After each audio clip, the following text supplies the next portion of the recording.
This is the Gore Club Podcast with Steve Vessel, Derek Sturgeon, and Deathmetal Dave.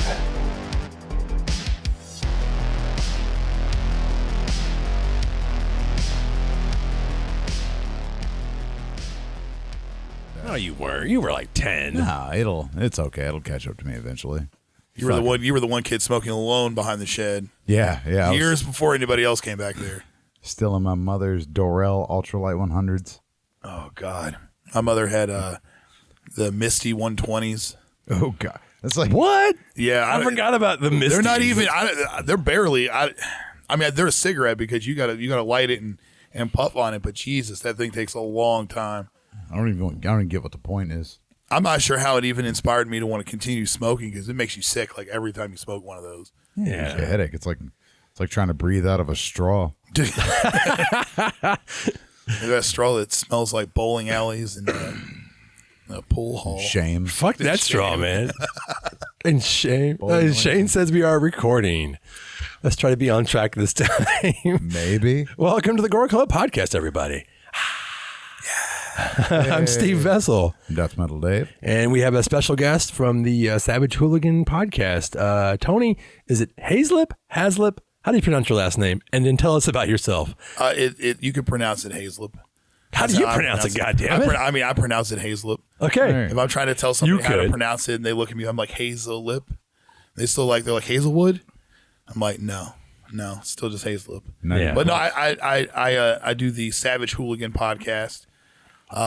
Shameless plug. We're going to drop our season 1 this week. So by the time you all hear this, it will already have been dropped, and I will expect the following week to have an increase in listenership. Well, I'm patient. What else? I mean, you've been playing what, drums? Oh man, I've been playing a lot of different punk bands over the years, hardcore bands, and going to shows and being a part of the scene and the scene. The scene. Now it's it's the nothing. Is there a scene after 35, or are you just like the dude in the corner going, You know what? You're just the old guy. Right? I'm always the old guy. I'll tell you what. For me, and it's weird because I am the oldest guy in the pit now. I don't even go. 110%. I just cheer people on. You can, I guess you can see my face because the cameras are on. I'll beat the If you go on Nazi up, YouTube and you look at Belushi Speedball videos, I am that guy. I'm the dude the biggest guy running from side to side, knocking people's beer out of their hand, and then offering to buy them one after I knock their drink out of their hand. But yeah, at 36, I'm still that guy. I'm still the 17-year-old doing the same dumb shit. Wait until you get to 40. But I mean, aside from that, I food truck and trucking, be a dad, and and live the best life possible out here in the good old Slugger City. Well, yeah, we are in the goddamn Slugger City. So let's just dive right to this. This episode, we're going to name it They Live and the Horror of Politics, because I think that's going to be timely. By the time this comes out, I think the election will be over, and either we're all going to be crying. Yeah, it's regardless of who wins, but it depends what kind. Like, is it, or is it Maybe a mix of both. Choose your cry. Choose your cry now. I don't know. Get ready. Get ready, because you're going to cry. Your cry options are. I mean, everyone I know is like, I voted fuck. I know, that's how it felt. It's like I didn't get the vote for who I wanted for, and it's just like, but I have to, because if I don't, then then I don't have really a place to bitch about the process when I'm participating. And it's someone tried to explain it to me, because I know people who are not voting. I know a lot of people on both sides. It doesn't matter. It matters how far you are and how extreme you are. Like, we're not gonna be friends if you're a Republican and a white supremacist. Okay, It's just not gonna fucking happen. Let's not talk about that. I'm not even gonna go into that too much. But once somebody says, like, we're trying to vote someone out compared to vote someone in, and I'm like, okay, I can kind of get behind that. If whoever you're trying to vote for, your vote's more important about not letting the other person win. Yeah. This is, and apparently the spite voting. Okay, there you go. Apparently more people have voted right now. This is the last week of October than have ever voted. Like, that's insane. Isn't that, well, it's actually kind of sad. I mean, they were expecting somewhere in the neighborhood of, by election day, before people actually go to the physical polls, like 85 million votes, just early voting and mail-in votes. And now the different states all have different laws and different things that, when it has to be there. Like, I think Pennsylvania is fighting that as long as it's postmarked by election day, it gets counted. And there's Zombie City. North Carolina has their shit together. Imagine that, city of brotherly love. They got their shit together. But I think it's gonna be nothing like we've ever seen. It's completely, totally new as far as how things have worked out. The younger vote has really stepped it up. I mean, like, I think someone told me the age between 18 and 25 is astronomical compared to anything that anybody's ever seen. That's a good sign. That's fucking great. Oh, yeah. Vote, whatever the fuck. Let's get on with the goddamn movies, people. Let's do that. And there's a lot of them. And we have so many different ideas. You got them separated into 3 different categories. I've got them like movies about race and military, government, and status. But there's so much more. We're really going to focus on a few, but we can't not talk about some of these. Absolutely. It's going to be really hard to... Well, we don't have a lot of time, so it makes it easier. I know. Our last episode, I think, was two hours and something. So, or the one before that. Huh? That was probably my bad. No, it was great. I love it when you went in depth on House 2, even though you called it Halloween 2 because you were so tired at the end, you lost your whole line of thinking. It was great. It was great. And I don't know, man, where to begin. I mean, you know what? Here's the thing. I don't give a fuck about if we're going to go by a year or what. It's all about the feel of the flow of this. We're going to go. I mean, we could start with anything. 2000 Maniacs, the early zombie films. I mean, talk about race and status. The early zombie film. Well, when you, I don't mean just Night of the Living Dead. I meant like voodoo movies. Way before right. that. And there's a really good documentary. It's on Shudder. It's called Horror Noir, and it's all about black cinema going all the way back, to the days of when you were relegated to this or that. If you wanted to be a black actor and you were going to act in any kind of movie, you were probably going to be a servant, the help, or some kind of variation of that, or entertainment. You better be fucking happy. You better smile. Or entertainment. It's bullshit. Yeah, and it's see that in cartoons. It's it's awful. And that's why you get to those zombie films. It's always this caricature almost of this over the top kind of ridiculous style character that if you met this person in real life, they'd be like, huh, no, that's not what it really is. This is I'm a person different, but this is what I portrayed, this over the top, or I wouldn't get the job. Exactly. There's that joke, was it in Kentucky Fried Movie, I believe? I can't remember what the hell it is. It's like, can he just be more black? It's like, what? I think that was Kentucky. Yeah, and they dress it in badass sweetbacks, badass the Mel Van Peebles movie that Mario Van Peebles made a movie about the making of, because that's his father, one of the first blaxploitation film. Even his the producers, you got to be more black. What the fuck? He killed my brother, my only brother, all that kind of shit. Yeah, we can get into blaxploitation, but I want to have an all episode on blaxploitation, and that's going to be something completely different. Also, I don't want to really spend a whole lot of time on Romero and stuff like that because that's so obvious, but we can't not talk about the game changer of Night of the Living Dead. Oh yeah. It was like I said, the first movie that ever had that light bulb, like, oh shit, that black guy's not supposed to slap that white woman. Oh, that's not kosher for this time. And that's just, he's not supposed to be in charge. He's not supposed to yell at a white guy like that, telling him, "You stay down there. You're the boss." But up the boss, I'm the boss, baby. Yeah. And I was like, once it dawned on me, I was like, oh, okay. Yeah. George Romero's not making zombie films. He's making commentary films, and he's using this genre, in a manner to reach a number of people. There are people who got there and say, oh, that's a zombie movie. And then maybe later on they're like, oh, wait a second. No, that was a social commentary thing. Oh, I get it. Or you see the people who see the movie and they're like, I don't see a zombie movie. I immediately see the social commentary of, how this is working out. Yeah. And if you want to listen to some of his interviews, he has said many times that, we didn't really cast a black guy. We cast the best person that we knew who could act. And that was our friend Dwayne. I'm like, come on, man. Yeah. I love you, George. I'm pretty sure. I think everyone at the table has met George Romero. I know I have several times. Yeah. He's the most modest person And for him to be like, even more modest, like we weren't really looking at that. That sounds like something George would say, but I just don't buy it.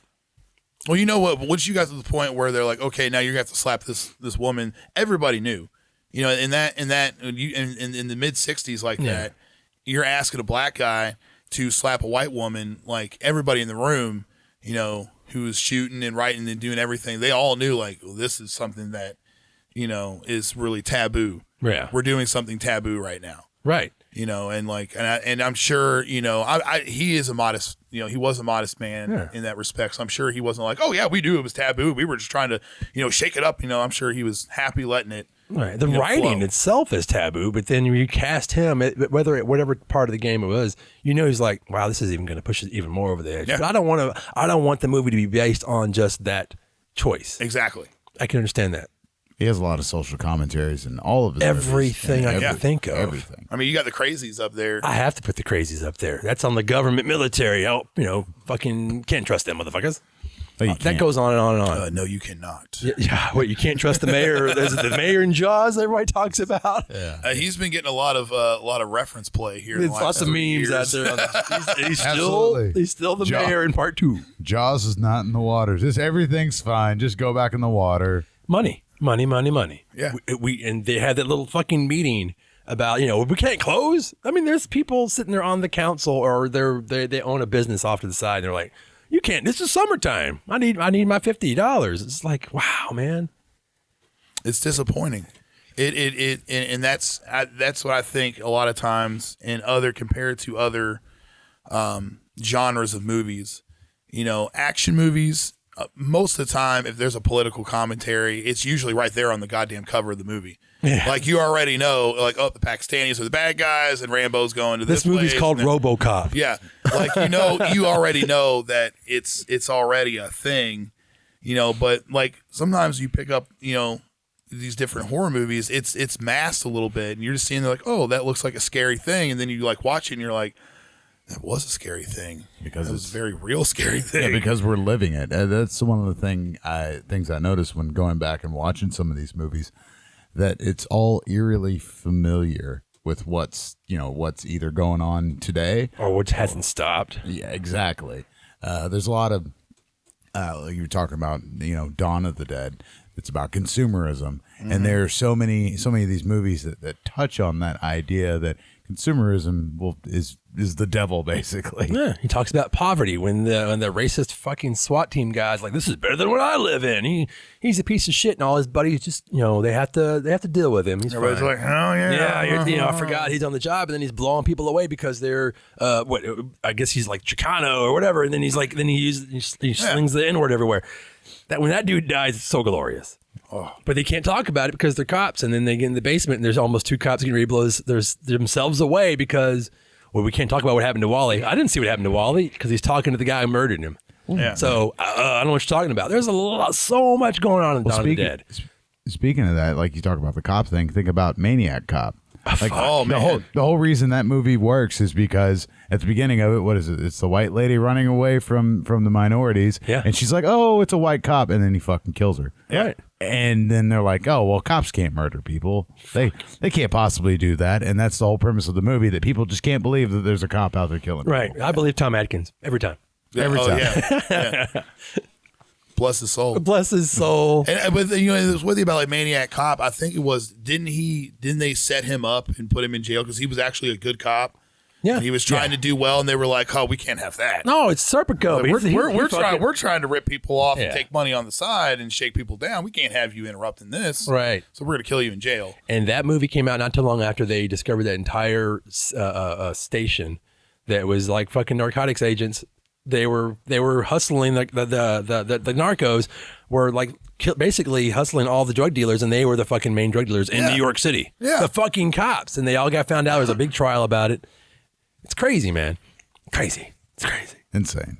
I have so many movies on this thing, but I mean, you could talk about Candyman, Get Out, Nightbreed. I mean, all these things have something to do about society, race, being the weirdo, being crazy, being a cop. I think Nightbreed, I mean, it's very, very an undertone of it. But I mean, you think about it, all the freaks that live underground, they're just different. They're just different. They're just different people. Yeah. That's a lot of what horror offers. A lot of times in commentary is usually like, you're a freak. Everybody's either scared of you, they want to kill you. There's some kind of negative something coming your way because of what you look like or where you live. Yeah. And you've got a book written by a gay man who directed the movie. Right. It's fantastic. He knows exactly what he's going to tell you. And that's one of the things I love about Clive Barker. Yeah. God, he just has a way of telling a story, that makes you it makes you fucking think. It makes you use your brain. It makes you so uncomfortable that you either never watch it again or you're like, I have to watch that one more time. Hellraiser. It's just like when that movie came out. Holy shit. It blew people away or it just made them reviled and like I have to, that's a piece of crap. And like, are you saying that because you don't want to deal with what's going on there or don't even want to talk about it? All the things that are in those films, Nightbreed especially.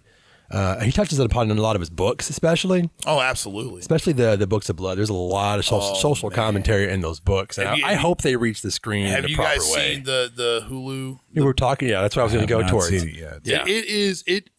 It's not one of those movies that, like, if you're a fan of the books of blood, like the actual collection, it doesn't deal so much in that. But he took part in writing these new stories.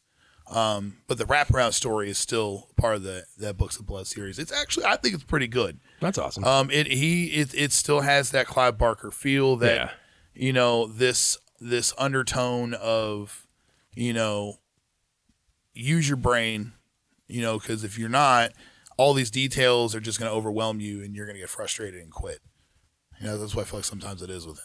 But, aside from all things, when you bring up, like Nightbreed, Candyman. Candyman is one of those films that, like, boom, right out in the open. I think when they shot the first one, they actually had to pay for I don't know if it's protection or access when they did in Cremini Greens in Chicago. Oh yeah, they really went there, and they like had to pay like the local drug dealers and gangs to like either protect them or stay away and let them do their thing without coming in and. And that really lent a lot of that grittiness that, people often, hear about or read about in Newsweek this week. But then, like, now you're seeing it and you're like, oh, that's in a horror movie. And you're like, wow, that looks really familiar. That could be real. And then it gets those wheels turning. And before you know it, you're starting to think about like, oh, wow, that's life in the projects. I wonder how terrible that is. Maybe I should do something about it. Or, maybe now I'm just more aware. Yeah. And all I went to do was go see a horror movie. Yeah, they're touching somebody out in middle America. They probably would never thought about it before. Just to go totally off the rails, Dennis Hopper had no idea that there were gangs in New York when they suggested to move the gangs from Chicago to L.A. for the movie Colors. Wow. That's how fucking people can be not even realize, like, what? Jesus. But think about it. That's one of the first movies like that. New Jack City. It's like, oh, there's a whole underground of corruption and violence and all this, that we don't know about because you're fucking white living in Connecticut. Yeah, you have these Kentucky. I'm just saying. Yeah, it's weird. I don't know, man. There's like, if we want to stay on the race thing, like Get Out, I think is the most brilliant fucking example. That was a really good movie. That's one of box for that. That's one of those movies that I often use as a kind of a site to get people's attention. That like it's the 21st century, and you have people being like, "Oh my God, Jordan Peele did this movie! Holy shit!" And you're like, "Of course, is it a comedy? No, this is gonna be of course he did. Kind of funny. He's a talented man." They're like, but he's a black guy and he did this movie. Wow, I had no idea that a black guy could do a movie so good. And you're wow, like, how racist are you, dude? Or just racially insensitive. I use that phrase a lot. It's not, you may not be a bigot, but you're not understanding sensitivity to like of other course, cultures, like of other course races. He did. Like if you've seen anything in his body of work before he ever directed Get Out or did anything else or did Us, like. Watch Key and Peele. They're show on Comedy Central. That's fucking genius. Yeah, it is. And they wrote that shit. That's them. They wrote for Mad TV. Those episodes, in their earlier careers, are genius. Of course, he did an incredible movie like duh. Yeah. Don't be a fucking asshole. And he's a huge fan of the Twilight Zone, so it all checks out. Right. Yeah. Let's I don't know, let's skip around. I mean, fuck it. I always bring up Guillermo del Toro. Because especially, when it comes to his Spanish films, his like The Devil's Backbone, Pan's Labyrinth, all those, things like that he really wants to turn, they're political films. He's talking about this time frame and a time in life that he knows the history of that people don't think about because they're like, oh, Nazism, it's like, no, there's a whole other kind of fascism that was going on. Yeah. And you don't understand. There's a whole, it's Empire Strikes Back. It's the rebellion versus whatever. And he doesn't dwell on it, but fuck, it's all there. It's all extremely violent. It's all sad. You can always tell when his movie has a point to it because he kills a kid. He kills a kid. Man, the kids. Kids are not safe in Guillermo del Toro Right? movies. Oh, man. And that's what's so gripping about those because, I mean, we've all been kids. And if you don't remember what it's like to be a child, then there's something wrong with you anyways. Maybe you should watch more of these kind of movies. He did, he co-wrote a series of books with, I think it was Chuck Hogan, called The Strain. Mm-hmm. And they did it for an FX series that lasted I want to say 4 or 5 seasons. It's a great show. Really good show. A lot of that same undertone of, this class society. This guy is able to do what he's doing and being this evil character because he's get away with filthy fucking rich. Yeah. And you're Vlad Tepes or your Countess Bathory. Yeah. You got your little serfs and your slaves, and they won't go missing. It's the same thing with prostitutes and serial killers. As long as they're, lower people, nobody cares. I mean, but the series touches a lot back on Nazi Germany. Yeah. Because some of the characters kind of roll over from that time period, and it really it just incorporates more that political commentary into just a regular oh man, this is a really neat show about monster vampires, but then you sit down and watch it and you're like, oh, people under the stairs. Yeah. Oh man, Talk about status, race. that movie has got 10 tons of fucked up in it. I mean, and you think it's not good, it just keeps getting weirder and more fucked up. and at the end, yeah. Oh God. That's just a fantastic film and a great suburban way of looking at racism and status. Just because you're living in the city, and then you've got you've got the white landlords who are just slumlords. Yeah. To where the people who are hit the hardest are like, you know what, fuck, we're gonna break into this place and see what we can do. I mean, whatever. The worst, we can burn it down by accident. What we fucking do? We're at that point. Yeah, and what a great way to turn it into a horror film. People believe that for some reason they just this idea sometimes that people think oh, you can just get pushed and pushed and pushed and pushed and pushed and not ever blow up or get to that point. Right. Where you're like, okay, fine, you've done everything you can do to make my life harder and a living hell and make me scared every day and make me scared for my kids. Fuck it. You fucking make Vane Rain. Had enough. I think of falling down there. Yeah. Oh yeah. Oh, that's a Fuck great it. one. I've had enough. I'll make my way, into your place and see. And it just so happens in that particular movie, they made their way into a place that was completely fucking bonkers. It gets worse and worse and worse. It just, But the one thing, and I know you guys are all about the spoilers. Kick it. The one thing I love about the end of the movie Everett McGill in a gimp is suit. they, the neighborhood shows up and they're like, Yeah. What are you gonna do? Kill us all? yeah. That's straight up protest. You're right done. there. You're gonna shoot him. You're gonna shoot me. You're gonna shoot her. And I hate to say it like this, but we've seen already that's a fantasy ending because if that happened in real life, the cops are going to come in there fucking full force and start beating asses. Oh, they're gonna mow the whole fucking neighborhood down. Exactly. So it's cool. You get to see that that ending you want to see play out. You want to see the community come together and win. And say, fuck off, we won, and we actually won. You're not knocking our neighborhood down. We found a fortune in your basement. We're keeping it all. We're making this a better place. Suck it. Right. Including all these children that have probably been gone missing for 20 years that nobody cared about. So one dude showed back up again in Twister. I didn't know. Oh, fuck. Glad he got a job. I've got, I don't know, like you said, the crazies up there. That's definitely goes to military government, mistrust of that, the politics of that, invasion of the body snatchers. Yeah, that just trust us. Don't worry about it. It's going to be fine. Right, and everything's fine. Assimilate. What's the problem? Everything's going to be fine. Dave is going to be fine. No, it's it's never going to You be got a fine. tickle in your throat? It's nothing. It's it's a Republican scare. Speaking of scary things, Godzilla. Why is Godzilla up there? Godzilla is up there because it's one of the first political films that I watched as a child. I didn't know it was political at all. I had no idea what the Japanese were trying to say. That Godzilla is a symbol of the H-bomb. Yeah. And that's what he is. And he's retribution. I never thought of it like that. And that's how it's been in every Godzilla movie since. He becomes the bad guy. He's not. They get really comic booky, and they kind of lost that in the '60s. The last one, he was like the hero. The last two, they brought, and Shin is the same way. They're like, no, we're going to bring it back to what it was. You don't understand. He is the hero of the planet, and we're the cancer, but you can still be buddies. Yeah. You can still be friends with the boil on your definitely ass. With the Michael Dougherty King of the Monsters. I fucking think it's amazing. That was good, and it bombed. It did not do well, but they're still going to hang on. I saw the new toys for the Godzilla versus King Kong toys, and they look good. I posted it on the Gore Club page. We've already lived through like the worst fucking year in history for our lifetime. Can we just get that, please? Please. Come on. So that's why Godzilla is up there. It was something my mom was really attuned to, that kind of stuff. I sat down and watched Dawn of the Dead with her. I watched Night of the Living Dead with her. I watched Godzilla, and she was smart enough not to shove it down my throat. Same with religion. A lot of people didn't know that side of my mom, but I did, and it was great. So that was the thing. And I do that same thing with my children as they grew up. I was like, "What do you think of that movie? Let's talk."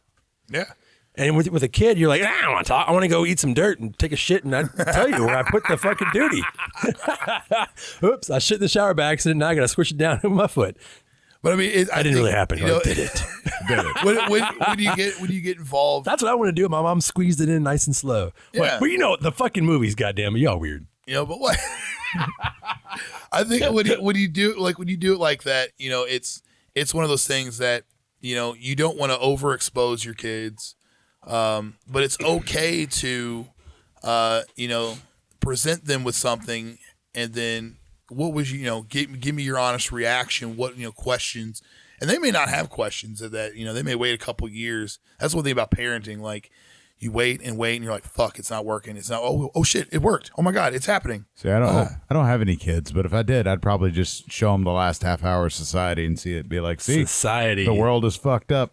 You say this is all you're gonna need to know, kid. When they were 5, the Brian Usna fucking amazing film Society. It's finally getting its due in the last few years. It came out on Blu-ray and people took notice. Brian Usna was the partner of early Stuart Gordon films, and this is one he did by himself after he did Bride of the Reanimator, and it is definitely about status and class. That was one of the deals. He said, "I want to do Bride of the Reanimator, but I'm get to shoot this movie too." And he actually shot this one before Bride of Reanimator. I didn't know that. Yeah, he shot this in '89. Wow, and it's so fucked up. It didn't get released until '92, and it was actually released in Europe. Before it was released here. Probably Italy. He had a big thing in Italy with a lot of his production companies over there, but I could be wrong. But I'm just saying. But most of what I remember about that movie was like for the first half of it, you're like, all right, this guy's just crazy. He's just a rich kid that's like an everyday Joe. Right. And then next thing you know, he's lower class for one. Yeah. And then he's in the rich society. And then he walks in on the blood orgy. Holy, that's one way to put it. That's the shortest fucking description I've ever heard of this. Amazingly beautiful. IMDb gives that 7.8 out of 10. And it's just weird. Talking about slime. Yeah. Fuck, Slimer. I don't even know how to describe it. It's been so long since I've seen it. It's called the shunting. The shunting, yeah. I always just think about the ex-boyfriend that they capture? Oh, God. And then they all just goo together. It's okay. Have you ever seen the movie Slither? For anybody who's never seen Society, which I highly recommend you see it because now you can find it everywhere. Great. Is that if you've seen the ending of Slither, where they're all in this big, huge flesh pile, all the zombies get together with Michael Rooker's monster, and they're all, that reminds me, like, I guarantee he got a lot of that idea off that whole shunting party at the end of Society. Yeah. And the great thing is we can't ruin the movie because we're just saying the shunting party at the end of Society. Yeah. But once you see it, you're going to be like, holy fuck. I've never seen it, but now that we're slithering and shunting, it's so like Republican Party kind of like cult thing that they literally feed on the poor. Right, they literally eat the poor. They do, and that's what it's about. Yeah, it's like, oh god, and then he rips the guys. Well, I'm just saying, there's a scene where somebody gets their insides ripped out. He gets turned in half, ripped inside out through his asshole. Ooh. Oh man, That it's movie so is- good. Boy, talk about transformations. Yeah, it is very weird. And how they got away with it is there's hardly any blood. It's all slime and ooze and It was almost grossness. like From Beyond. How Evil they- Dead 2. It's like, yeah, exactly. It's just it's not blood. It's pink. Yeah, it's just It's like it's not sludge, blood. like That's tremors. Yeah. Stuff.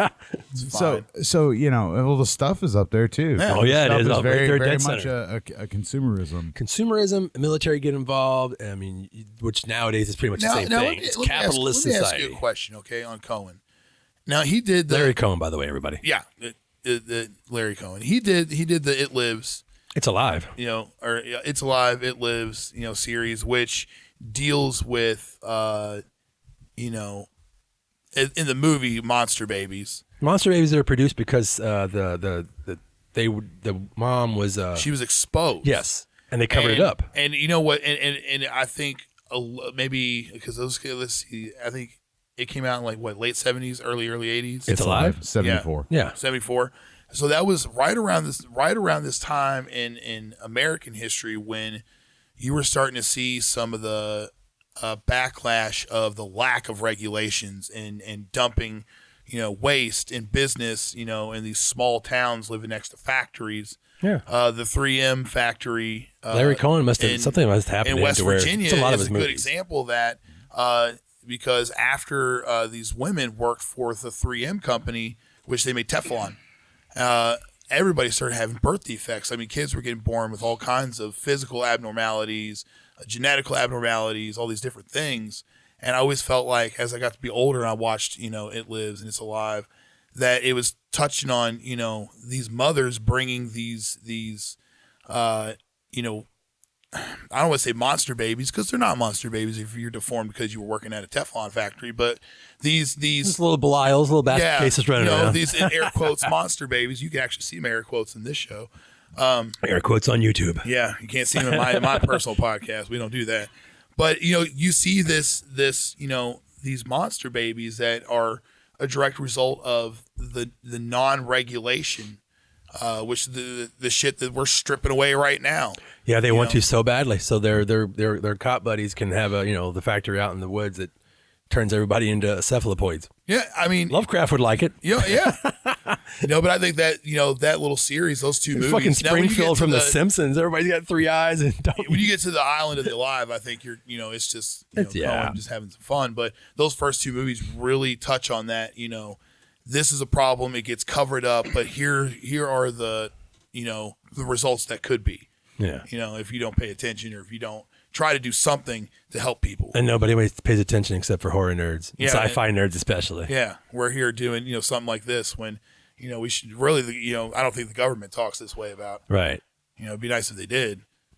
Now they're too busy being lizard people. They're too busy being the bad guys in all these movies. Yeah. They're fucking the bad guys in Chud. They're the bad guys in society. They're bad guys and everything. They're the fucking bad guys. You don't know it by now. Where do you want to go from? Where do you want to go next, man? We've got Texas Chainsaw Massacre up there, Return of the Living Dead, The Purge. I think Purge. That's a newer one that we should talk about. Not the what first are they up to? one. 4 right now. Number 4 of those. Yeah, I think lost there's. I count, think to be there's. honest I with think you. there's. I actually about enjoyed the 4 first 2. I like the idea behind the premise behind it that you get this specified amount of time to essentially go buck wild, do whatever you want. I think it really touches on the inner human in us that wants to lose control with no consequences, that wants to let loose and it doesn't matter. Nobody's gonna punish me. Yeah. The question is that the answer though? It's what everyone's like. So if you Absolutely didn't not. believe in God for this day, would you just do? Why do you have to have a higher being or whatever law to tell you don't rape her? Yeah, don't Come be on, don't be a man. shitheel. Don't do that to your children. Don't whatever the hell it is. So this one night you can, and then you wake up tomorrow and go, "Fuck, I miss Sally." Little beaver from down the street. I wish I hadn't had to cut him in half. Like Johnny Cash's brother. I missed that movie. I missed that episode of it. Right. But I thought that movie was the election year. That one was really good. I like that one a lot.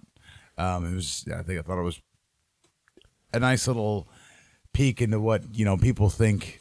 Yeah. The government's like For people who haven't seen that one, which go ahead and go into it a little bit for us. that one was the. Well, I always just think about the end. Well, I mean, tell us. I don't skip to the end. We care about spoilers. Yeah. Welcome to Gore Club. Fuck them spoilers.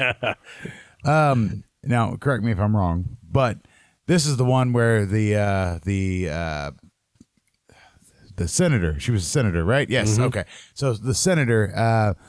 She's trying to overturn the purge. Trying to stop it. And they're like, we don't need to do this shit anymore. Right. And then people try to kill her on the night of the purge. Right. And then, by the way, it's a woman in power trying to stop, something that's supposed to be good for the country. That's another thing you were saying too. Yes, it's good. It's good for the country. It's Right. Good.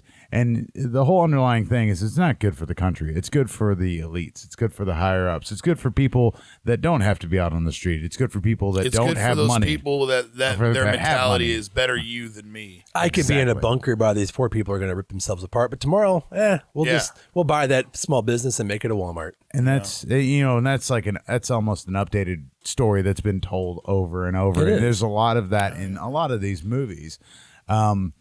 But I think we should get to what the meat of this episode's going to be. Yeah. The meat is They Live. They Live. They Live is to me one of the seminal films in this kind of genre. Best- Politics. It's still told from somebody who's not necessarily, you would say, repressed, which is a white dude in 1980, in the 1980s. That there's something to say about that, but from that point of view, good things can happen. We had an awesome female guest of ours came on. Was it 2 weeks ago for our Satanic Panic episode? And one of the things I wanted everybody to watch was Prince of Darkness, and her view on that film was completely different from most people. Yeah. From a bunch of dudes, and that's great. I like that. So, getting prepared for this episode, excuse me, I actually listened to different commentary from other people, not just from John Carpenter, and that's something that popped up. It's like it's still it's a voice that needs to be heard, sure, but it's still a guy who obviously is not really being affected by Reaganomics at that time. It's still told by a guy who doesn't understand real repression. Yeah. But he's still trying to tell a story. It's like Iron Maiden talking about Run to the Hills. And here we go. It's They Live, John Carpenter's take on capitalism in America during Reaganomics. Oh yeah, and the best fight scene captured on film ever. Right. And he never had any intention of making it shorter or cut it or anything. And this is one of those movies. Keith David, that baby. Roddy Piper. I love pro wrestling. I love it. I remember watching Roddy Piper when I was a kid, the Piper's Pit, and like he was always just so out of control. And I remember, as I got older and the first time I ever saw They Live, I was like, oh, the only reason I even picked it up was because Roddy Piper was in it. And it's kind of, and I'm going to spoil the shit out of this movie. Oh, absolutely. You have to. We're in this. Yes. It starts out, it's a little bit of a slow burn. Yeah. Okay, but John, we were talking about George Romero. I'm still thinking about Romero, excuse me. John Carpenter does a good job of setting the scene of shit's going down. Okay, people are impoverished to a different degree now. Yeah, this is actually a working homeless person. Yeah. Which people don't really understand there's a level to being homeless. Yeah, I was homeless. Most people think being homeless means you smell bad and you just drink all the time and sleep on the park bench. And you ask for quarters now and then, or you're whatever. No, there's a whole other level that I've actually experienced, just being a working homeless person. Yeah. I work 40 hours a week, but guess what? I still can't afford a car, can't afford car insurance, can't go to the bank. Yeah, I don't have an ID, but I'm do all working those under the things. table. This is the John Nada story. Yeah. How it starts. And it does start it starts with him coming to town and looking for a job, and he literally hops off the train. yeah. And he actually can't get a job through the unemployment office. Boom. Yeah, Automatic. they deny deny him. him. Like we don't have anything. She acts like he's fucking why are you talking? I know I'm asking you questions and I have to hear your voice, but she doesn't want to hear it, and she just does everything. It's like I have been that person. He kind of I've been in that position. The way that Nada comes out, when especially the unemployment office, he's really being sincere with the lady, and he's like, yeah, I worked in Colorado for 10 years, and then it just dried up, and now here I am, and she's just kind of like, dude, yeah, next. She probably saw that fucking mullet and was like, nobody's gonna hire you, dude. But Still found time to make it to the gym though. Fuck yeah, you did. Yeah, but what's cool is when you see Roddy Piper, the wrestler, who is worked up. He has done some very racy, inappropriate promos and stuff with people, and he's very known for being eccentric. Then you see this settled down guy who's sitting there and has to be, he's getting visibly frustrated, but he's not, lashing out at this point. He's just getting that like.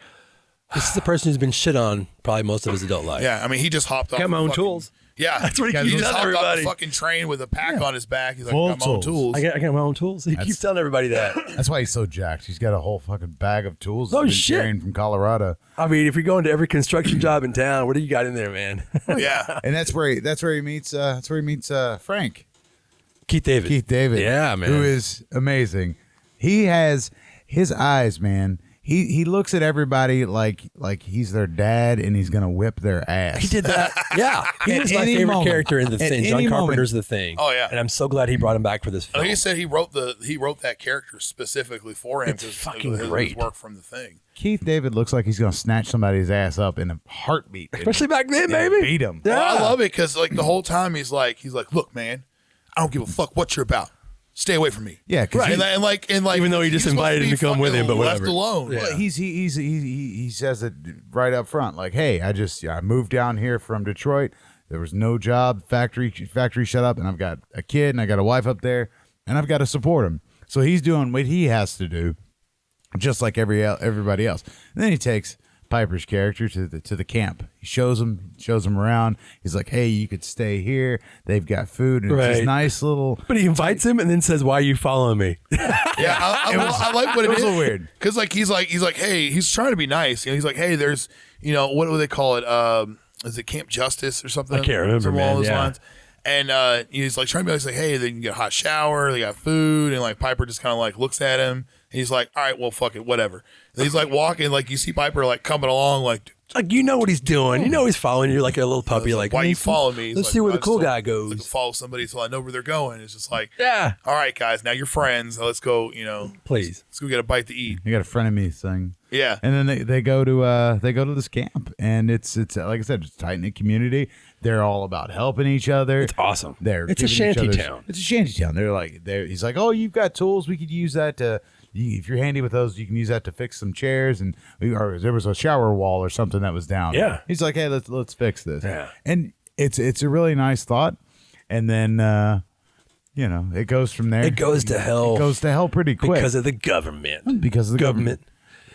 Specifically the cops. Yeah, and starting right out of the gate. They're the main agitators. Yeah, but it's trickle down economics. It's the cops because of the government. Yeah. Because of who's in charge. But that's a whole commentary. But let's talk about the shantytown for a second. It's funny because people want to kind of act like that kind of stuff doesn't happen. That's in every fucking city. If you know where absolutely. the homeless people are, you act like There's some kind of there's nothing going on down there. It's like, town are you of fucking kidding sorts. me? That's in every city I've ever been to. I've been homeless. I've run the fucking rails. I'm not I'm not a guy on the chitlin circus. I don't know all that stuff, but I have done that. And I can tell you, it's a huge community. It's a whole huge network of people across the country that travel by train, take care of each other, and you go to those little towns, and that's what it is. It's just like, it might be just a tent city. But in this country and in this movie, it's more of like actual like structures. Yeah, they have a little bit of a District 9 They've almost. got like kind of. You know what? You're right. District 9 is a good way to kind of. It's a little bit cleaner than the District 9. Oh yeah, it is. But like it is, they got their own little like kitchen set up, and they got the showers, and they're prepared. Like you see him the next day going to work. He has a bag lunch, so like they're prepared for these working homeless folks. And they kind of utilize people's talents within those community, like, oh, look, because that one guy comes up, he's like, oh, we could really use those tools. Yeah. And that's like the heartbreaking part is that, you see like when they come back later on and they mow it down literally with a bulldozer and they're in there. And it is a little bit, obviously, over the top because, of the plot of the movie is not just the cops harassing people. It's actually, they, I guess, or whatever, whatever you want to call them, Aliens. Aliens. Well, this is his pushing for it, anti-Republican and they movie. go in there busting heads, Conservative, shooting people, mowing everything down, fucking setting things on fire, fucking everything up, and people are like, "Oh wow!" They had a lot of beans. I can't believe that stuff doesn't happen in my neighborhood. I guess it doesn't ever happen. And it's like, actually, less than like 4 years later, because this came out in 88. So, fast forward to 1992, you had the Rodney King riots in LA, and that was huge. Yeah. Those are people who were fucking pissed, and, they were taking it out in their neighborhoods in the city of LA. And like, people are like, oh my God, it does happen. I cannot believe this. There's during that scene, apparently something happened, and he doesn't really elaborate on the commentary. I listened to it last week. Roddy Piper says that there was 2 scenes in that movie, and that was one that almost made him cry as he's in the film. He says it's in that scene. So something happened to him in his life that triggered this weird response that John Carpenter caught on film. So that's fucked. Besides the mullet, yeah, he caught some he caught some emotion come out of Roddy Piper.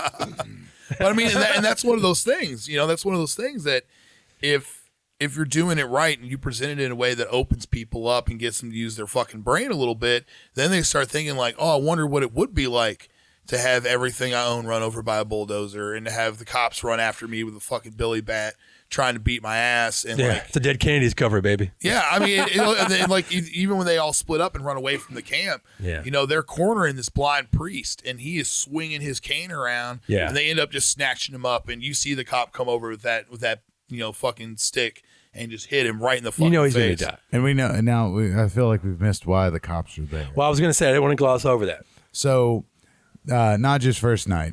Roddy Piper's first night. They're watching TV, and good old Buck Flowers sitting there. I love Buck. He's the second time I've come on today. Buck Flower is in Sorority Babes and Slime Bolorama. He's in The Fog. He's in a lot of fucking great films. He talks like this. You know what I'm talking about. I love him. There's no fog bank Escape out from there. New York. They're like, they said I'd be the president, and I'm the president, all right. And it's just like, oh yeah. So he's the one that has the he's the one. Yeah, he's getting beat up. Yeah. When Snake. There's no fog bank out there. So sorry, Dave. So they're all watching TV because they have one nice color TV in this shanty town, and the broadcast keeps getting interrupted with somebody with another older guy on there saying they want to control you. They want to control you. They're all these messages and these cryptic He's things. woke.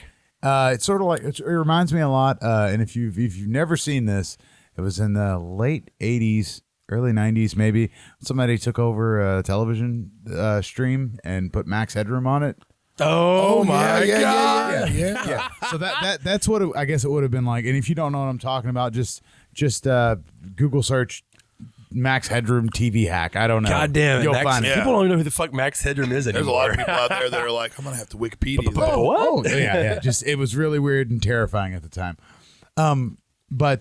So there's all this stuff going on, and Piper goes into this church because he sees people going in and out, and he finds that the choir that's in there is not really a choir; it's a recording. Yeah. And people are in the other room talking, and he finds glasses.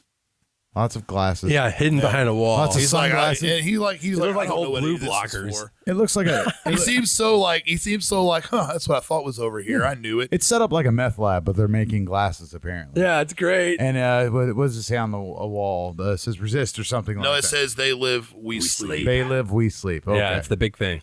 Yeah, fuck that up then. I Anyway, don't care. In the other films, it's like I can see, like in the Mouth of Madness. So at this point, I can you see. get you get that these people that are all in the church are part of this resistance, and that's why the cops come in, because can't have people questioning authority. Hell no. So they come to put a fucking boot on the throat of the resistance. Yeah, it's very just much take like it Total out. Recall almost. The same thing. And it's almost like the cops kind of know a little bit like what's kind of going on when they get to the church. It feels like they know, like, we've been looking for you. Oh, yeah. And now we found you. No, they've been looking for them. kind of They're thing, just the like- foot soldiers. And some of them are not. They don't understand what's going on. And I'll let Dave keep going with this one. But yeah, So they're integrated. at this point, the town is wrecked, and people just run. They just have to get away. Yeah, they're scattered. And Piper goes back the next day. What's he's like? He's like, I'm gonna take this box. He finds a box of glasses. It's hidden and it behind was a little bitty wall, yeah. They're hidden. 'Cause everything else was gone. Did he know that's what was in there? Because it seemed like when he opens the box, he looks in there. He's like, Oh, what the Well, fuck? he hides that A box bunch of in there, glasses. if I remember correctly. And then I think he figures out a little bit about what's going on. Yeah, he didn't know it was in the box at that point. He just grabbed them, Okay, I can't remember. grabbed the box, went to this alley, opened it up, and was like, Ray-Bans. So He wishes they were Ray-Bans. They look like the ones that you're going to get your fucking eye exam. They're like massive fucking they're NASCAR. knockoff glasses. So Oh what does my he God. do? He decides to take a pair They're not even cool. and puts the rest of them in a trash can, That's what it for is, yeah, safekeeping. yeah. Yeah, You I'll know, come back for these. I'll come back for these. Just hopefully it's before they take the trash. Well, when he puts on the glasses, this is when the movie really gets interesting. Every for me. meme you've ever seen is Put getting on ready the to come to glasses. fruition. And if you've been patient during the movie, now it's gonna pay off. Well, yeah, because he puts on the glasses and everything goes black and white all of a sudden. Because that's life. And then He's like, he takes them off. He puts them back on. Shit looks weird. Takes them off, puts them back on, walks past a newsstand. Yeah. And everything's weird. Everything's like Repo Man. It just says beer. Yeah, Signs say reproduce, Conform. consume. The dollar bill that says this is your This God. is your God. Yeah. So he's seeing It's all all these subliminal. Yeah, all these subliminal messages that have been going on, and then he sees the first alien, and it's great. oh yeah. He just looks at her like, "Oh no, it was the guy. It was the guy at the newsstand." At the newsstand. He's like, "You got a problem, buddy?" And he's just like, He just keeps like staring at him like, Hey, the glasses down, like Yeah. glasses. And the thing about that, most of the aliens in this film, including the woman you're getting ready to bring up, is all played by the Stunt Coordinator. He's a short Asian guy, and I can't remember his fucking name, but if you want to look that up, Dave, you can. He played almost every major alien in the film. wow, Yes. did not know that. Yeah.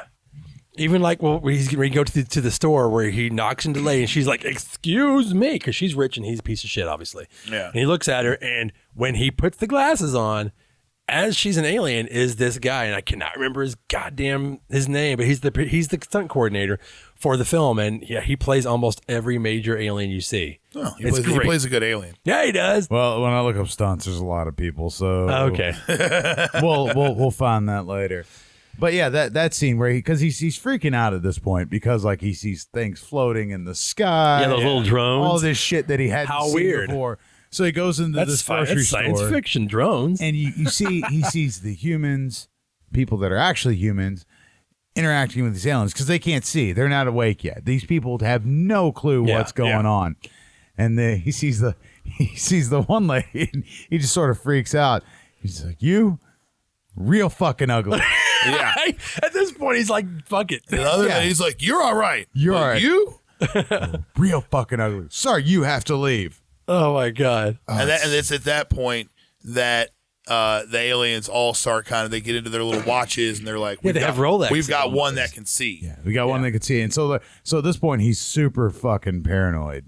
Well, wouldn't you? Yeah, well, I mean, he leaves. This is where the movie really starts to take off. Yeah. because he leaves, and then the cops show up. And he kills two cops. Oh, he kills two cops. He kills two alien cops. Two alien cops. Two but alien yeah. cops. It's a very good distinction because they were like, "Hey, there's just been a misunderstanding. Maybe we can make this all go away. Just come with us someplace quiet." And what's he do? He's like, "Okay," and he tricks him and he punches that motherfucker in the face. Yeah. And then when he goes down, I think he like clotheslines the other guy. he clotheslines like him, short clotheslines. and then shoots them both. Hell yeah, he did. Grabs their fucking You know? shotgun, and then you get to the bank scene oh boy. because he just from here, like I said, this movie just moves at a slow pace at first, and then just And like then a rocket takes ship. off. Yeah. He walks into the bank, and it's that very iconic scene. "I'm here to chew bubblegum and kick ass, and I'm all out of bubblegum." He wrote that. Did he? Roddy Piper wrote Yeah. I that. didn't know that. I think that was from John Carpenter. He was like, because you do these when they do their Yeah, interviews. Roddy Piper had a book of promo lines Yeah. Okay. There you go. that he That's what would it is. that he kept, and he actually used that same promo a little bit later on, or maybe around the same time. Yeah. Not in conjunction with the movie, but just him wrestling. And he kept a little book of promo lines, and he threw that one out there, and they're like, Fucking go. That There were a lot of good lines in this movie because the lady he sees outside fixing her hair. Yeah. He's like, it's like putting perfume on a pig.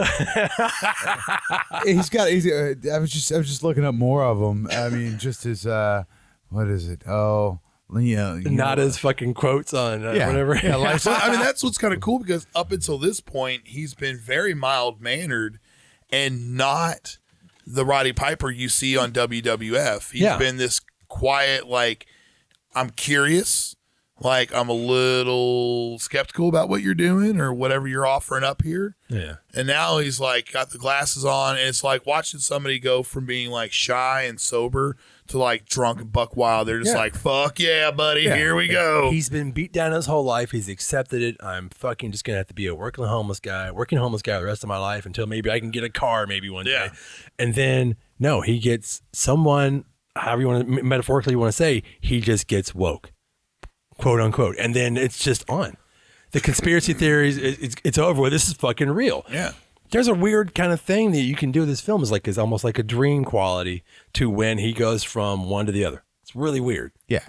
Another good one is you look like your head fell in cheese dip back in 1957.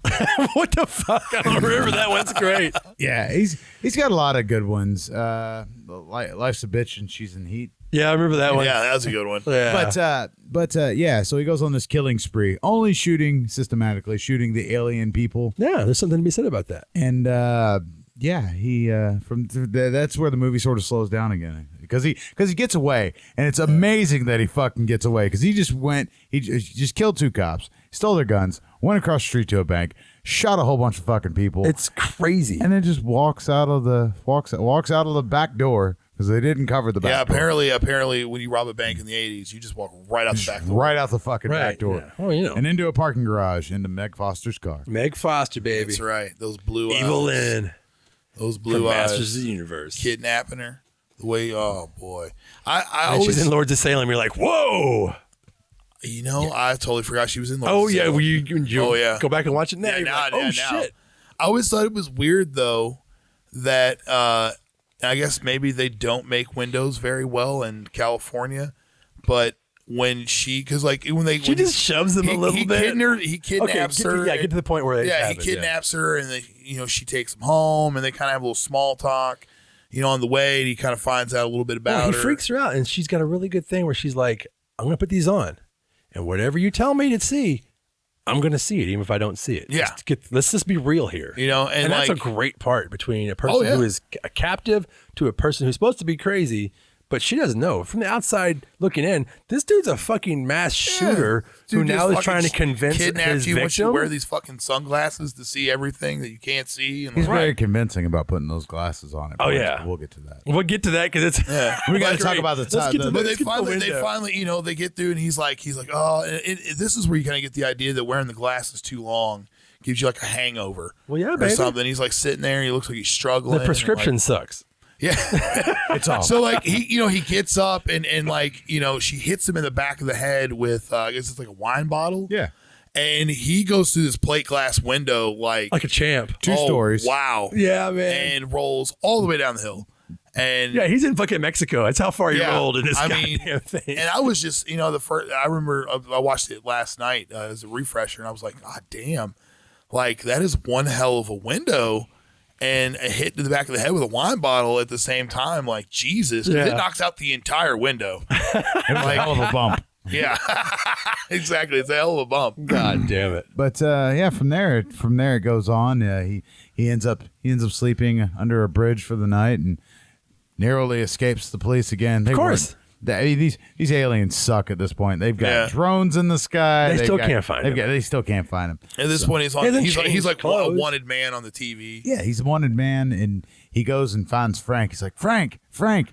And Frank, being the fucking stand-up guy, Frank's Keith David again. Being a badass that he's a fucking stand-up guy. He's like purple shirt. He's like, hey man, you gotta go. He's like, you're all over the place. I want nothing to do with you. Because he says that several times. I want nothing to do with you. I've got a wife and kid. Yeah. I got 4 kids. Leave me alone. Yeah. Leave me alone. And so he just tells Piper, just fuck off. You need to go someplace far. Not 5 minutes later, he tracks Piper down in the... Oh, wait, no. He goes to the alley where Piper was going to get the glasses, which are in the fucking back of a dump truck. I now love Yeah. that scene because so that was a much. bad idea. Yeah. So if you're ever gonna hide something, don't hide it in the trash put it in can. the goddamn Because if trash you can. wait a week, it might be gone. He has Somebody to is gonna climb pick that inside up. of this monster If fucking. you open up that trash can, it's full of paper. Somebody's Right. coming to pick that thing up sooner or later. Now, what's up? Who's working this truck? Because he literally just opens it himself. And climbs in, leaves Climbs the lid in open. there. Yeah. But and instead of like, I don't know, I guess the guy in the truck is just like, I don't know what's going on. I'm just gonna dump everything. There's some rumbling back Jump in there. and run, baby. I don't know. I just saw some big fucking mullet dude just jump in the back. Fuck it. There's fucking ghosts in that And garbage. he just dumps it all.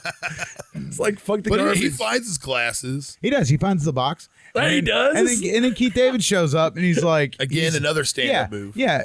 A stand-up guy. He's like, look, here's a week's pay. That's the best I can Get do. out of here. Best I can do. That's and great. That's amazing. I heard you're a murderer. Here you go.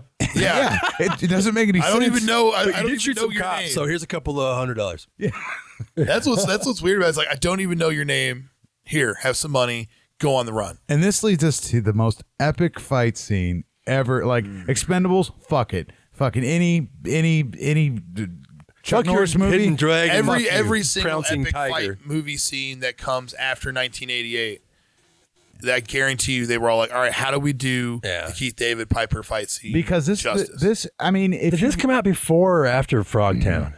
This came out after. Frogtown was like Because I know they 86. couldn't. They just said fuck it. There was no fight in that movie. I was like, damn it. I just thought it came after. I can't remember when it came out. well, the Hell comes to Frogtown is what we're talking about. Another epic fucking Roddy another epic Piper movie film. about breeding weird frog. Very political Oh, spice, boy, yeah. space movie. So at this point, Piper's like, hey, I need you to do this thing. I need you to put on these glasses. And then Keith David's like, man, I don't want nothing to do with you. And he told you. He shoots him those, I'm going to beat your ass dad eyes again. He throws the money in the box and he's like, I'm Yeah. leaving. Yeah, and which was a good throw, by the way. He fucking nailed it. Yeah, man. he fucking He just- overhands it. He's like, bam, in the box, throws it 10 feet. I don't know, might not have been 10 feet. But anyways, he throws it. And at that point, Piper's like, you're putting on these glasses. Put on these glasses. And they get into a fucking brawl. And it's not like your average, like, I'm going to throw a couple punches. We're going to roll around. Or Yeah. like, even an action movie where it's like well choreographed.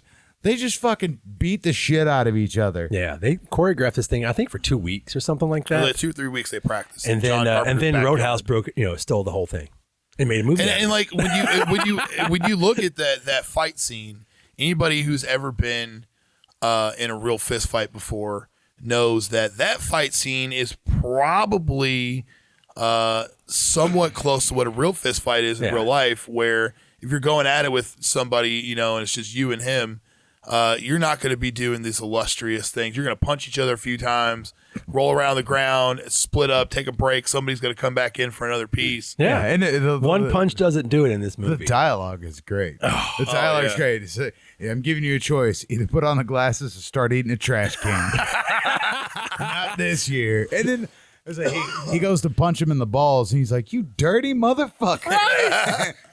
Oh, this isn't a fight for life. It's And a he fight even for throws glasses. in some real wrestling moves in there. I mean, course he had to. suplexes them a Suplex couple them, yeah. times. Yeah. And it's great. And there's so much to this that I can't even explain it. Just if you haven't seen it by some chance, It's almost 10 minutes long. it is great because when you think it's over, it happens. They just Then keeps he going. breaks his window Yeah, of his he's car. He's like, walking- "Oh, I'm sorry about your car." He's walking past him. Yeah. And he's like, oh, he's walking away, and then here goes fucking Piper, just fucking. And like the best bum part, rushes him. the best part after they're done, they go to this sleazy, Fleabag motel. Well, he finally Look, convinces. He yeah, sticks he the finally glasses. He convinces puts the him. glasses What does he on. convince him? He makes Yeah, him he wear puts them. the glasses on, and he's Drags like, him "Holy out to the shit." street and says, "Look, and the world is all like, And it's Piperland. That same thing where Piperland he's just sucks. completely overrun. Like, oh my god, yeah." what am I seeing? Now you should get a gun to help me kill people too. Okay. Yeah. Now he's like, oh, okay, I think I can do that. And then they go to this motel, motel kind of thing. It looks like the same motel in every fucking movie. They are beat the fuck up. I mean, their faces look like chipmunks,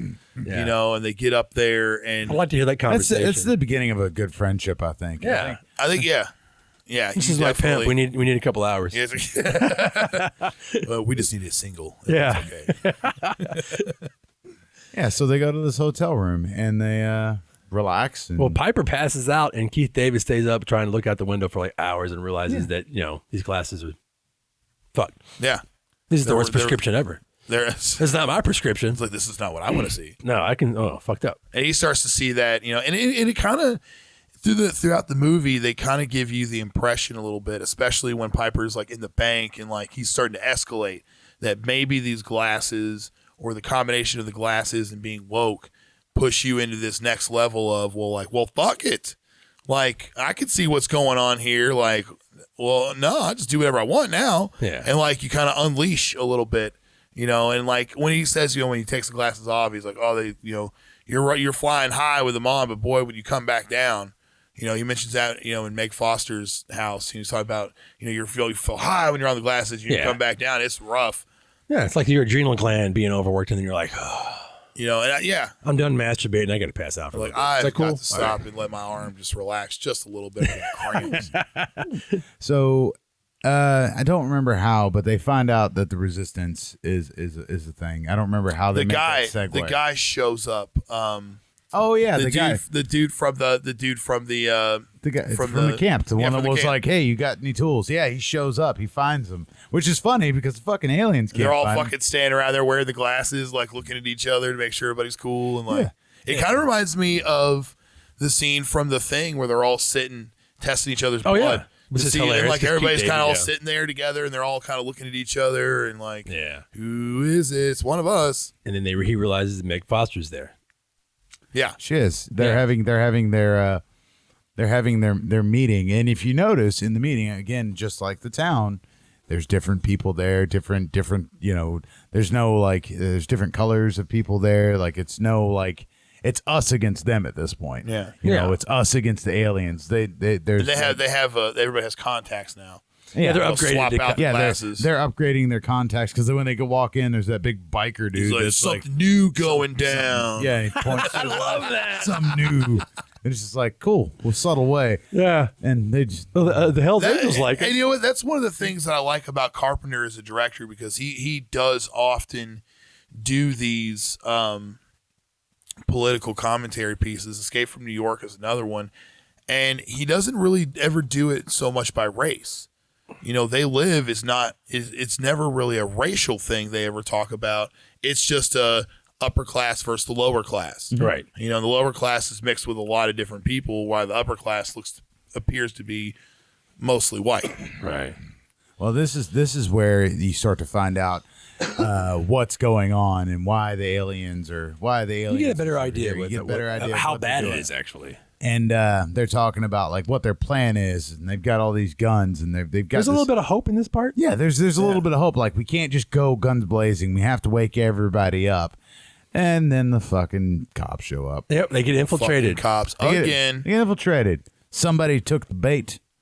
Somebody made a deal. Somebody, Some asshole, and we'll find out who in the next segment. the next segment. But they Coming up next week, the asshole who took the bait. yeah. So they fucking kill everybody. All the supporting cast that you met dead. Yeah, they're all Just all dead. And at this Tools point, guy, he gets it the worst. I think he gets shot up. Like he's standing there for a minute taking shots. I can't remember if Mick Garris's wife, who is in this film, I can't remember if she dies or lives, but she's in the food line. was she in that scene? She's the blonde. She died. Okay, yeah. I'm saying if she was in that scene, everybody. I can't remember if all she dead. lived or not because it's like, it's Miss Garris. And one other little thing we forgot to mention: they get a watch. One of the watches that the aliens were talking into. Apparently, the aliens can transport themselves. Yeah, and this is. So that's how they communicate and move around. So at this point, the aliens have learned that the back door is where people go to get away. So when Piper, I usually go there to get in. So when Piper, the backdoor band. So when Piper, You gave it to me, Dave. You had to take it. No, I don't, sir. So when Piper and Keith David try to get away, they go out the back door thinking, "Look, fuck it, worked before. Didn't work this Worked time. last 4 times. Why not? It now? didn't work because they're out there in full force." And they're trying to figure out, they get cornered, and they're like, we got to figure out how this watch works. What do? They fucking throw it. And guess what? It worked. It worked. It Yeah. malfunctioned. It's like, go down, you've got 10 seconds to enter this portal. So they just go. Yeah. And then the aliens are It's like kicking "What? the jukebox. It works every time, man. Yeah. I don't know where they went. Yeah. So now they're in like the underground of layer of Disneyland. And that's the looks thing like. is they didn't really describe if that meant like they went down into the sewers where it's all been redone, or if they actually went through like a portal and ended up in another part of the city. That's not really put together really well. I get a little and confused I kinda when they show the scenes where it looks like they're not even on planet Earth anymore. That's a totally different thing. When Like they're walking where down the they're hall, like shooting. Flower finds them. Yes. And he's all done up in a fucking tuxedo. Flower. Like, well, when did he's you like, guys "Hey, get here? everybody wants a piece of the pie. You know, he does this whole thing, shows them around like they're like guests. I like, love it. Yeah, there's he's no like, fucking card. I got some friends No, over hit me. here. What's up, Dave? I think you're missing the point where they're having this big gala. Yeah. This big celebration, and the aliens are talking to the people, the fucking sellouts at this point. Oh, the yeah. people that have sold out their own. It's very much own like people. V, the television Exactly. show V. Yeah, go ahead, Dave. They sold out their own people, and they're hanging out, and they're like, "Oh," he's like, "Oh, your portfolios have gone up 36%, and we've destroyed the resistance." And they're all like, "Yay!" And everybody at home was like, "Just fucking shoot them all, Piper. Just fucking unload on them." Yeah. But they don't, because that's when a good old Buck Flower comes up. Yep. And he's the one that sold out. You know, you're like, holy crap, this guy sold out. And he's like, yeah, let me give you the grand tour. And Keith David and fucking Piper are just like, yeah, give us Show us everything. Show us everything. And that's where he shows them the inner space travel. And this is where it all gets laid out for you. Yeah. They're here to take our planet. They're here to just harvest a few things. Yeah. It's not a big deal. They're just taking a few things, you know. They're just interstellar discoverers. They're like Yeah. the Christopher Columbus of interstellar travel. And here's the thing that people don't usually talk about is like their name of these aliens are actually called ghouls. And they were structured to look like this for a reason, but they never talked about like, do they eat humans? What's going on? Why would you call that part's never explored? That I It's like, remember. what is it that what resource are they taking? Right. Well, I think they sort of Is it kind of like they keep War of keep the Worlds, humans, or- yeah. In this movie, the point is they keep humans asleep basically. But are they and while they're feeding doing off that, of us? There's a lot of things that aren't explained because he has to keep going and going and going. Yeah. Get We only had a bottled. $4 million budget. they do sort of explain it. I remember them saying like they were harvesting natural resources and changing our environment Oh, more absolutely. match their own. Yeah, that's So kind of it's- an old tale that's been told many times in sci-fi movies. Oh yeah. But I always wanted to know, is like, are they fucking cannibals? Can't they just be like V, where they're just like an assembly line, like, oh, Listen, you know, people. yeah, California is people, or whatever the fuck. California bites. It's more than you think. Don't make that mouth noise again, please. Don't ever do that. So, anyways, let's roll this thing through, guys. So we get to the sort of climax here because they get to the news station, the news station they were seeing earlier. So apparently they've just been in this fucking news building. They went to underground lair. They saw interstellar travel, which is really weird because you still have to wait in a fucking line to interstellar. Yeah. I know it's I a like bummer, man. Make sure you're. It's better than Star Trek. Yeah, well, Star Trek. They just beam you up. Yeah, but you still have to Beam me up. travel. These motherfuckers are there. Yeah. You don't need a ship. Shot you to the next You are one. your own ship. Yes. Carry on. So they get to the newsroom and they're just like, hey, you can get us in that newsroom there, old Buck boy. That's one of my favorite parts because he goes over to the guard and There's he's all no like, newsroom in so I got a couple of my buddies here. They want to see, how it works. Yeah, just Think that you simple. Get us in there, and the guard looks at him like, are you fucking crazy? No. Yeah, we need your passes. And you know Get the what? fuck It's outta about here. time, by the way. If you don't have a pass, they've got guns and they work and they get better guns because they kill those fucking aliens, the ghouls. And at this point, everybody's going crazy. Oh no, wait, it's bulletproof glass. That's right. They don't even hear it. Yeah, it's all soundproof. Yeah, it's all soundproof. It's a Some people- recording They don't studio. even know what's going on. No. It just. But he wants to find Meg Foster. He wants to find her because she was there. Yeah. She was kidnapped. She's got to be in this building. So what does he do? Piper runs into a different floor of the building. Runs up to the first lady he sees, which is a pregnant lady that's holding coffee. And he's got an M16 in his hand. And he's like, "Where is she?" And this lady stays surprisingly calm the whole time. Yeah, because she's a human, and some dude just think about her baby. Rolled up on the Just up roll the up. M16. Like, where is she? yeah. What did she do? And that's where things really start to get moving because the aliens are after him now. Oh, yeah. There's big gunfights, and they find her. I don't remember where they find her. I think they just find her in a hallway, don't they? Yeah, they just run into her. She's like walking through a hallway. So at this point, they're like, they figure out the transmission has to be coming from the giant antenna, yeah, satellite that's on the top of the building, which earlier Meg Foster's like, no. She's like, No, I've already checked. I've already checked. Everything's cool, guys. And then the turn. They are almost out of the building. They're almost upstairs. Or actually, I think they are upstairs. And then They're that's going. when it's revealed that Meg Foster is a piece of shit because she Boom. she fucking kills Frank. fucking Keith David, I mean, man. just and the way they set that up, it's already moving so fast. Like, oh shit, gotta get through, gotta get to this thing. Oh my god, they just killed him.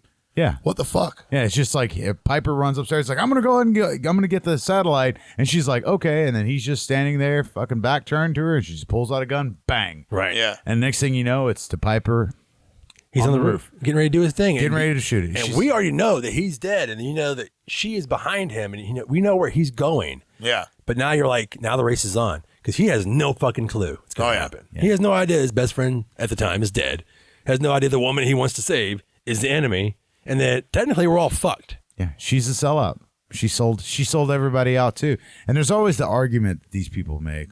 Well, you got to make money. I mean, it's might as well make some money, and it's not hurting anybody. They're just taking trickle stuff we don't down know. economics, Yeah. which is exactly what John Carpenter was trying to say. That during Reaganomics, this is bullshit. Doesn't work, and it's never worked, and it's not going to work. Yeah, this idea that like, oh yeah, of course the company's gonna do better for you if you do better for them. Yeah, If I make right. $1 billion, I'll give you $1 raise. Fuck yeah, no, I won't. Sorry not to be Right. optimistic. So here we are. So here we are. We're down to the mark. Here comes a helicopter. We got Piper like getting shit's ready to going blow down. up his fucking. He sees in the satellite dish. He's like with the new contacts. He sees what he has to do. It's almost like a fucking video game at this point. Like he sees what he has to destroy to end the signal, and he's like, yeah, you guys come in, and he's like, that's where he kind of starts figuring out like, oh shit, there's something. They're not coming. Something's wrong here. Turns around and like the look of anguish and heartbreak in his eyes when he figures out that, oh shit, not only did you kill my friend, which is the only friend I have, now you're going to try to kill me, and I think I might have been in love with you Aw. or something. I had some feels. It's those goddamn eyeballs. And we were, Her eyes are goddamn seas or oceans of time. oceans Oceans of time. Oceans of eyeballs. I was thinking Dracula, but goddamn, guys. Oceans of eyeballs? This is fucking. It's an H.R. Giger painting. Yeah. It's an Dixit's eyes. Go ahead. But he kind of has that moment where it's like, and you know what it kind of reminds me of? It kind of reminds me of the end of 1984. Oh, of course. Where you're like, no, fight back to it, dude. And he's just like, she broke my heart. Fuck it. I'm just going to just fucking fall in line, and that's going to be that. Instead, Piper, being the suave guy that he is, figures it out, manages to kill her, and stops this satellite with what I can only assume is a .22 caliber purse pistol. It's Derringer or something. Yeah, like it's a like, I fucking- mean, it's a cigarette lighter. it is teeny tiny, and somehow he takes down the whole broadcasting stick, because after he shoots it a couple times and the whole satellite blows up, then the veil comes off. Yeah, if he these gets fucking shot. aliens, if these fucking aliens were smart, they would have built a better satellite, maybe bulletproof. How about more than one? Yeah. I'm just saying. And he does get shot, and he dies. Yeah, that's a tragic ending for our hero. But that's not the ending of the movie. The ending of the movie, they start showing like the It's the best thing the ever. newscasters are just You look like shit. Yeah, you look like shit. they're going on, but they don't have their veil anymore. Yeah, that's great because you just hear somebody in the back. You look like shit. Holy shit. Oh yeah, and there's a guy sitting in a bar, just sitting there staring at the TV, and everybody just sort of looks at him He's like, like, "What the fuck?" We're He's like, kidding. what? But the very end of the movie is the best part. Oh, TV's on. This lady is and her dude. They're fucking doing it. she's riding him like she's- the fucking wind, baby. She is riding him, and then she looks down, and then he's like, "What's wrong, baby?" What's wrong, baby? And he's an alien, and that's where it stops. It's so good. So Yeah. the movie, like I said, the movie just says Or like it's a feel-good ending. it is a feel good ending because Unless you're her. because at this point people are gonna fucking kill these aliens. You hope. Yeah. Now they're like, wait, what the fuck? But no, because if that really happened today, there'd be people out there be like, I've been preparing for this all my life. Oh yeah. Shit, yeah. You can't deny that, but then you'll have people who sold out, who were still in the militia and infiltrated that whole thing. It'd be really interesting. This would be one of those few films of a Carpenter movie. I never wanted to see his sequels, but this one I always wished they had done a sequel. With the right amount of money, I think it'd have been interesting to see the fallout of this. They did talk about doing a remake. The thing about Carpenter is he never actually wanted to make like 10 sequels years of any ago. of his movies. I know Halloween did the whole thing, but that was forced, and he's made it pretty adamant, like, no, we're not doing sequels to these movies.